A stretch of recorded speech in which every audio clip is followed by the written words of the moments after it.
All right, let's dive into something pretty amazing, I think. Female reproductive physiology. We're going to be using this handout from Dr. Rasha Eldeeb to guide us. And, get ready for some crazy facts. Oh, yeah? Like, you were born with millions of eggs. Millions. Millions. We're going to be covering all of that, like how hormones is like the symphony, right? You're orchestrating everything. And then the incredible changes through the menstrual cycle. Yeah, it's a system that is just really primed and perfect for the possibility of making life. Yeah, and speaking of creation, let's start with oogenesis. This is the process of how eggs develop. So females are born with all the eggs they'll ever have. And this is an amazing number. Dr. Eldeeb says it's around 7 million. Yeah, that's true. But that number goes down a lot. Yeah, so by puberty, it's down to about 300,000. And only a fraction of those are ever going to be released. It's very selective. Yeah. It's like a lottery. Yeah. A biological lottery. That's one way to think about it. And, the release of an egg, we call that ovulation, is just, one event in this much larger cycle. Right. Which is, geared toward preparing the body for pregnancy. Yeah. These are the sex cycles, right? Exactly. And when we talk about menstruation, it's really just one small part of this whole picture. Think of menstruation as the last act of the play. It's dramatic, but there's this whole story that leads up to it. And these cycles involve, all these hormones. They're in the ovaries, the uterus, the cervix, and even the vagina. Wow, that's all working together. All working together. And it's on this, roughly 28-day schedule? On average, yeah. On average. Dr. Eldeeb mentions some terms. They might sound a little intimidating. Menarche, the Larche, and Pubarche. Could you break those down for us? Sure. So you can kind of think of those as like milestones in this journey of puberty. So Theolosh is the first act, if you will, where breast development takes center stage. And then Pubarche is like the second act. This is when we introduce body hair. And finally, that grand finale, we have Menarche. This marks the arrival of menstruation, like the beginning of the reproductive years. Okay, so we have all these cycles happening, but what's actually going on in the ovaries? Let's zoom in on that. What is the ovarian cycle? Well, the ovarian cycle has two main phases, the follicular phase and the luteal phase. Picture the follicular phase as this buildup. Follicle-stimulating hormone, so FSH, encourages a group of these primordial follicles to start growing. And only one gets to be the star, yeah, right? You got it. Think of it like a competition. Okay. The follicles are vying for attention. Right. And one emerges as this, dominant player. As it grows, this follicle releases estrogen and inhibin, which help regulate those FSH and LH levels. Okay, so rising estrogen, we have a dominant follicle. What happens next? So this is where things get really interesting. As estrogen levels climb, they trigger a surge of luteinizing hormone, LH, around day 14. And the surge is like it's like a signal flare, okay, prompting ovulation, the release of that mature egg from the ovary. So LH is saying, showtime, everybody. Exactly. So what happens after that dramatic exit? So then we enter the luteal phase. And in this phase, the spotlight kind of shifts to the corpus luteum.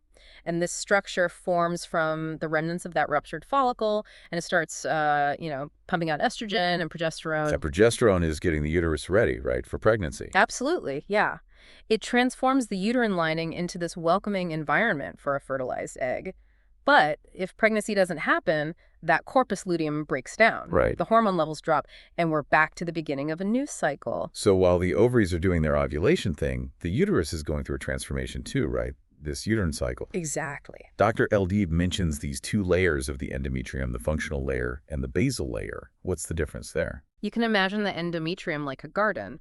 The basal layer is like the solid ground, always there. And the functional layer is like the lush vegetation that grows and changes with the seasons. So the functional layer is what thickens and sheds during the cycle. Exactly. And just like the ovarian cycle, the uterine cycle also has those three phases. So we have proliferative, we have secretory, and then what Dr. Eldeeb calls destructive, but which we usually call the menstrual phase. Okay, let's break those down. What happens during the proliferative phase? Think of it as like the growth spurt. Estrogen from that growing follicle stimulates the endometrium to thicken and prepare for a possible pregnancy. It's like laying down a plush carpet for a very important guest. Okay, and then the secretory phase. That's all thanks to progesterone. Yes, exactly. This is where we really get that house ready for that potential guest. Progesterone prompts the endometrium to become even thicker, and it starts producing these nutrient-rich secretions. It's like stocking the fridge, setting the table. But if no guest arrives, if pregnancy doesn't happen, then it's time for a major cleanup. Right. Enter the destructive phase, menstruation, Yeah. hormone levels plummet, and the functional layer of the endometrium breaks down, is shed, and results in the menstrual flow. Like packing up the decorations and clearing out all the unused food. It's like a reset button A necessary for reset, the uterus. although it can come with some unpleasant side effects, like the cramps. Hmm. Dr. Eldeeb points out that prostaglandins play a role in this process and can cause those painful cramps, what doctors call dysmenorrhea. So we have the ovaries, the uterus, those are definitely the main players. But what about the cervix and the vagina? What roles do they play in this reproductive dance? Yeah, they are essential supporting players. So cervical mucus, for example, changes throughout the cycle. Oh, yeah. In the follicular phase, thanks to estrogen, it becomes thinner and more alkaline, making it easier for sperm to swim through. Okay. It's like rolling out the welcome mat. And then after ovulation? Progesterone steps in, Okay. makes the mucus thick and tenacious, essentially closing the door to further sperm entry. Yeah. The vaginal epithelium also undergoes cyclical changes under the influence of estrogen, becoming thicker and more resilient in the follicular phase. Okay, so we've got all these changes happening. How can you actually tell when you are ovulating? Like, are there signs? Yeah, so there are a few ways to kind of pinpoint ovulation.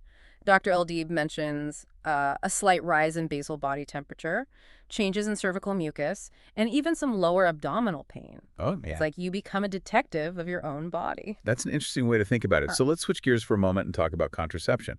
This is essentially suppressing female fertility. Yeah. Dr. Eldeeb highlights a few methods here. So she discusses the rhythm method, Right? IUDs, and contraceptive pills. The rhythm method is all about tracking your cycle to avoid intercourse during your fertile window. IUDs are devices that are placed in the uterus to prevent the implantation of a fertilized egg. Right. And contraceptive pills work by manipulating hormone levels to prevent ovulation altogether. Okay, so each with its own mechanism, but all preventing pregnancy. So what happens when a woman's reproductive years come to an end? Dr. Eldeeb describes menopause as that natural cessation of the menstrual cycle. Right, and this usually occurs between the ages of 45 and 55, Okay. driven by, a decline in the number of those ovarian follicles and a decreased responsiveness to those key hormones, FSH and LH. Right. So the ovaries essentially say, we've done our job, time for a well-deserved break. And that brings us to two of the most important hormones in this whole system, right? Estrogen and progesterone. They're like the conductors of this reproductive orchestra, wouldn't you say? Oh, absolutely. Estrogen is responsible for the development of those female secondary sex characteristics, Right. like breast development, fat distribution. It also plays a vital role in the growth and development of the reproductive organs themselves. Right, and then progesterone, often called the hormone of pregnancy, it preps the uterus for implantation and supports a pregnancy. It's like the ultimate nurturer. Exactly. And it also inhibits LH secretion, putting a pause on ovulation during pregnancy. But there's another hormone involved too. Oh. Relaxin. Relaxin, what does that one do? Relaxin is this polypeptide hormone that plays this crucial role in pregnancy and childbirth. It helps relax the ligaments in the pelvis and soften the cervix, making it easier for the baby to pass through the birth canal during delivery. So, nature's way of preparing the body for that event. It's amazing how our bodies are just designed for such specific functions. It is, yeah. Dr. Eldeeb mentions some abnormalities that can occur with ovarian function. Right. She discusses conditions like anovulatory cycles where ovulation doesn't occur. Okay. So this means that an egg isn't released. Yeah. So that makes getting pregnant difficult. Right. And then there are menstrual abnormalities, things like amenorrhea, which is the absence of menstruation, oligomenorrhea, which is infrequent periods, menorrhagia, which is excessive bleeding, and then metrorrhagia, which is bleeding between periods. Wow, that's a lot to unpack. Yeah. These can have different causes. They can. Hormonal imbalances Exactly. or other underlying medical conditions. Right. And they can impact a woman's reproductive health and her well-being in general. Exactly. It's a reminder that even though the system is so robust, there can be glitches. Yeah. So understanding these potential abnormalities is crucial for addressing reproductive health concerns. So let's move on to the main event. Pregnancy. Dr. Eldeeb starts with this incredible journey of fertilization. A single sperm out of millions wins the race to the egg. It's a biological miracle, really. It is, yeah. That fertilized egg, now called a zygote, travels down the fallopian tube and implants itself into the wall of the uterus. Right. And from there, an incredible transformation begins. Welcome back to our deep dive into female reproductive physiology. We left off right as that fertilized egg, the zygote, was getting comfy in the uterine lining. What happens next? Well, the body goes into like full-on pregnancy mode. The corpus luteum, remembering that signal from the HCG we were talking about before, keeps making progesterone to make sure the pregnancy can continue. So it's like the corpus luteum is yelling, "Hold up, everyone, we have a VIP coming." Exactly.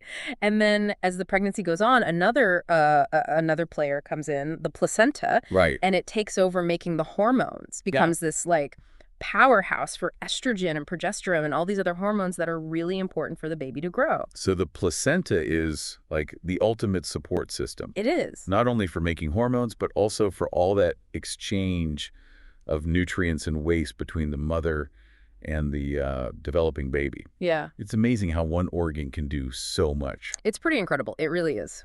And as we get closer to the end of the pregnancy, the placenta also starts getting the body ready for labor. That's right. We were on the edge of our seats last time. Yeah.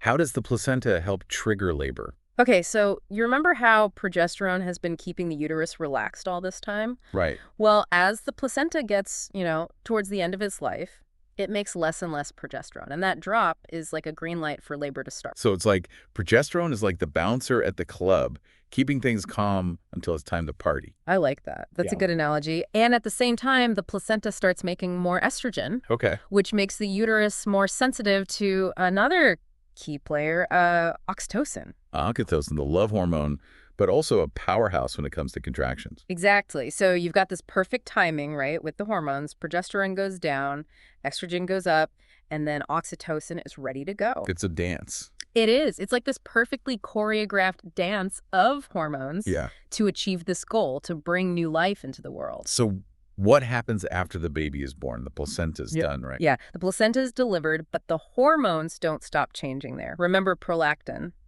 the milk production hormone? Right. It's been waiting. It's waiting in the wings. It's waiting in the wings, and now it's time for it to shine. So the baby suckling, that stimulates prolactin. Yeah, exactly. And guess who else comes back? I don't know. Oxytocin. It comes back to trigger the release of milk from the breast. We call this the milk ejection reflex, or the letdown. Right. So these hormones, which were, running the show for pregnancy, now they switch gears to support breastfeeding. It's amazing how adaptable they are. I know. It is. And Dr. Eldeeb also says some really interesting stuff about how lactation actually starts and when your period comes back after you have a baby. Okay. So she points out that high estrogen during pregnancy is actually keeping lactation in check, even though prolactin is already there. Oh, wow. It's not until after the placenta is delivered and that estrogen level drops that milk production really gets going. So estrogen is like putting the brakes on milk production until the baby's actually here. Exactly. And as for periods coming back, well, that's prolactin too. Wait, prolactin affects periods too. I thought it was all about the milk. It does. It actually stops another hormone called GnRH. That stands for gonadotropin-releasing hormone. It comes from the hypothalamus. Yeah. And GnRH is what triggers the release of FSH and LH, which are the hormones that drive the menstrual cycle, right? Right. So prolactin is basically putting the menstrual cycle on hold while a woman is breastfeeding. Wow, that's fascinating. So one hormone, prolactin, has multiple jobs. Yeah, exactly. It shows how connected everything is in the endocrine system, And it shows how amazing the female body is, how adaptable it is to the demands of motherhood. Okay, so we've gone through the whole reproductive cycle. We have. The menstrual cycle, pregnancy, lactation. It's been an incredible journey It has. to explore this system that is so powerful and so complex. It really is. But we can't forget that this system, it's strong, but there can be challenges. Remember, Dr. Eldeeb mentioned those abnormalities? You're talking about things like anovulatory cycles sure. and the different menstrual abnormalities. Exactly. These are a good reminder that, the female reproductive system is meant to work really well, but sometimes things can go wrong. Right. And it's important for women to know about these things and to talk to their doctor if they notice changes in their cycle or if they have any pain or discomfort. Absolutely. Catching things early and treating them can make a big difference for a woman's reproductive health. So we've covered a lot in this deep dive, the hormones, the changes during pregnancy and lactation. Yeah, it's been a lot. But there's one more hormone we should talk about, prolactin. We've talked about it with milk production and even periods, but Dr. Eldeeb goes a little deeper into how it's regulated and what else it might do. Right. So prolactin is this protein hormone made by the anterior pituitary gland. And it's actually pretty complicated how it's regulated. It involves this balance of hormones from the hypothalamus, including prolactin releasing hormone or PRH and prolactin inhibiting hormone or PIH. Hold on, PIH. Isn't that dopamine? I thought dopamine was about feeling good, not regulating hormones. Yeah, you're right. Dopamine is involved in those pleasure and reward pathways in the brain, but it also acts like a hormone. And in this case, it's the main thing that stops prolactin from being released. So it's like dopamine has a double life. It does. It's a party animal and a hormone regulator. That's wild. So dopamine keeps prolactin in check. Yeah, exactly. And then there's another one, thyrotrochon releasing hormone, TRH. Oh, right. You might remember TRH from our thyroid deep dive. Yes. It stimulates the release of thyroid-stimulating hormone. Right. Well, it turns out TRH also stimulates prolactin. So TRH is like a multitasker. It is. It just goes to show the endocrine system is this web of pathways, and the hormones all affect each other. That reminds me of that saying, everything is connected, right? And with prolactin, this way it's regulated, make sure that milk production is controlled, responding to what the baby needs. Yeah, it's like this feedback loop. Right. And Dr. Eldeeb also mentions that prolactin levels go up when you sleep and when you're stressed, like after surgery or exercise. Really? So stress can affect prolactin. Yeah, it can. We don't totally understand why these prolactin surges happen, but it makes you think that prolactin might have other jobs in the body, not just lactation. It really makes you wonder. Yeah. What else are we going to learn about prolactin as research continues right Yeah, now? absolutely. This whole conversation has been, it's been really eye-opening for me. Yeah, for me too. The female reproductive system is really amazing. It is, yeah. It's intricate, it adapts, and it's crucial for our species to continue. Wow, it's really incredible to think about everything we've uncovered about the female reproductive system. It's like this perfectly choreographed dance, with all these hormones guiding every step from puberty to menopause. It's a beautiful way to put it. It's not just, making life, but it's about the possibility, that potential. Yeah. And it's about this cyclical renewal that's built into a woman's biology. Yeah.